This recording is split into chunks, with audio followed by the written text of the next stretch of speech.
सुप्रभात प्यारे बच्चों। आज हम तुलसीदास जी वाले चैप्टर के प्रश्न उत्तर करेंगे।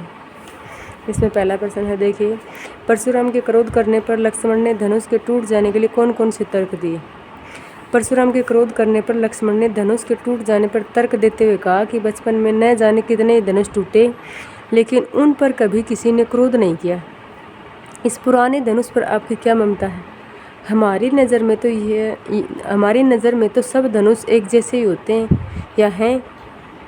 राम ने इस पुराने धनुष को छुआ ही था, मतलब हाथ ही लगाया था कि यह अपने आप ही टूट गया। अब आप ही बताओ कि इसमें राम की क्या गलती है। ये तर्क दिए। अब दूसरा क्वेश्चन है, परशुराम के क्रोध करने पर राम और लक्ष्मण की जो प्रतिक्रियाएं हुई, उनके आधार पर दोनों के स्वभाव की विशेषताएं बतानी है। पहले राम के स्वभाव की विशेषताएं देखिए। राम का स्वभाव कोमल और विनयी है, इसलिए उनके मन में बड़ों के प्रति श्रद्धा और आदर है।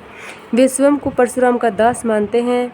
वे व्यर्थ की बातों में न पड़कर परशुराम का दिल जीत लेते हैं। अब लक्ष्मण का स्वभाव एकदम राम के स्वभाव से विपरीत है। वे उग्र हैं, वीर और साहसी हैं। वे अपने व्यंग्य बाणों से परशुराम को छलनी कर देते हैं। इसके साथ ही वे अन्याय को किसी भी कीमत पर सहन नहीं कर सकते। तीसरा प्रश्न देखिए।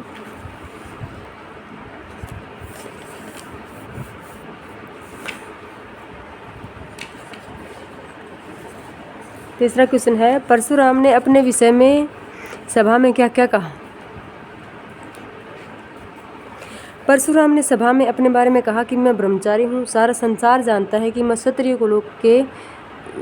के कुल का शत्रु हूँ, उनका नाश करने वाला हूँ। मैंने अनेक बार अपने भुजाओं के बल पर इस धरती को राजाओं के बिना किया है और ब्राह्मणों को दान में दिया है। मेरे इस भयंकर फरसे ने सहस्त्रबाहु जैसे राजाओं को मार डाला। इस भयंकर फरसे को देखकर गर्भधारिणी स्त्रियों के गर्भ ही गिर जाते हैं। पांचवा क्वेश्चन है, लक्ष्मण ने वीर योद्धा की क्या क्या विशेषताएं बताई। लक्ष्मण ने वीर योद्धा की विशेषता बताते हुए कहा कि वीर योद्धा रणभूमि में वीरता दिखाते हैं और अपने वीरतापूर्ण कार्यों के माध्यम से अपना परिचय देते हैं। वे अपनी वीरता का बखान अपने मुंह से नहीं करते हैं, मतलब अपना पराक्रम रणभूमि में दिखाते हैं, अपने मुंह से अपनी बड़ाई नहीं करते हैं। अगला क्वेश्चन है, साहस और शक्ति के साथ विनम्रता हो तो बेहतर है। इस कथन पर अपने विचार व्यक्त कीजिए। साहस और शक्ति के साथ विनम्रता का होना एक बहुत ही अच्छा गुण है, क्योंकि विनम्रता इन दोनों पर नैतिक अंकुश रखती है। व्यक्ति कई बार साहस और शक्ति के बल पर उद्दंडता करने लगता है।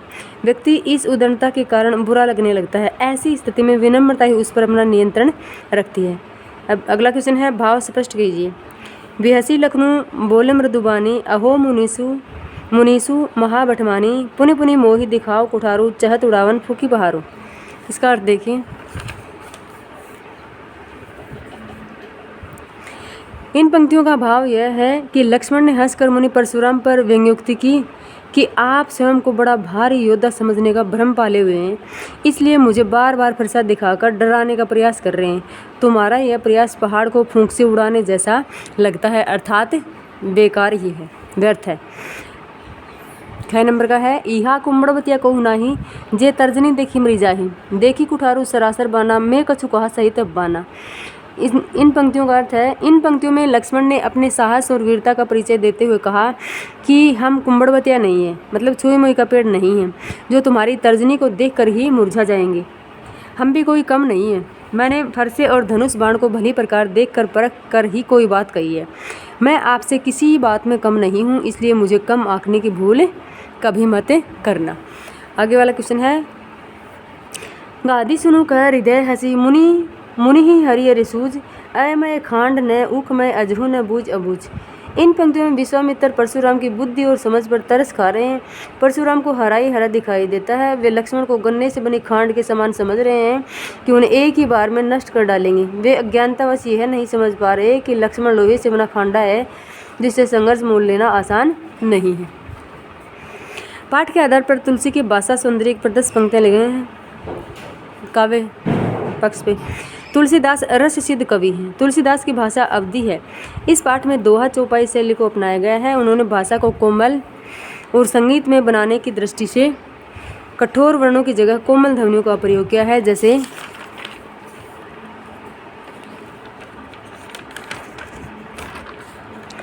जैसे नए की जगह नए और अक्षय की जगह क्षय का प्रयोग किया है। आगे वाला क्वेश्चन देखिए। इस पूरे प्रसंग में व्यंग्य का अनूठा सौंदर्य है, उदाहरण के साथ स्पष्ट कीजिए। इस पूरे प्रसंग में लक्ष्मण के कथनों में व्यंग्य का अनुपम सौंदर्य झलकता है। परशुराम मुनि हैं, ब्राह्मण हैं, इसके साथ वे बहुत ही अड़ियल और बड़बोले हैं, इसलिए लक्ष्मण उन पर व्यंग्य बाण चलाना ही उपयुक्त समझते हैं, जिससे वे और अधिक क्रोधित हो उठते हैं। लक्ष्मण अपने व्यंग्य वचनों में उनकी खोखली वीरता की धज्जियां उड़ा देते हैं। जब परशुराम आवेश में आकर शिव धनुष तोड़ने वाले का संहार करने की बात करते हैं, तब लक्ष्मण कहते हैं कि हमारे लिए तो सब धनुष एक जैसे हैं। इस प्रकार जब परशुराम क्रोध में आकर विश्वामित्र को कहते हैं कि अभी इसे मारकर गुरुजी के रण से मुक्त हो जाता हूँ, तब लक्ष्मण व्यंग्य प्रहार करते हुए कहते हैं कि माता पिता का ऋण तो आप भले प्रकार उतार ही चुके।